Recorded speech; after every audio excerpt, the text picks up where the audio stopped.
हाय Nima Pandey YouTube channel में अपने लोगों का स्वागत बा। तो हमारा तरफ से अपने लोगों का प्रणाम। तो हम जा रहल बानी बेटी विवाह गीत गावे। तो अपने लोगों के अगर अच्छा लगे तो लाइक कमेंट सब्सक्राइब जरूर करें, बेल आइकन दबाना मत भूलें। पहिले लगनिया हो बेटी तोहरा सिरे परल दीनावा गिनाइते हो बेटी तिलकवा परी गईल दीनावा गिनाइते हो बेटी तिलकवा परी गईल आंगना बाहर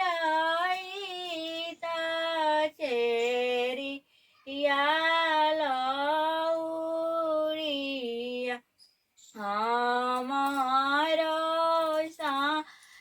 सवाए चेरिया बेटा के मैया के दिया जानी बोली है झरा झरी बोलिया जानी परी है गरिया जानी जगाई है काचे हो निंदिया मोरो बेटी सुकवा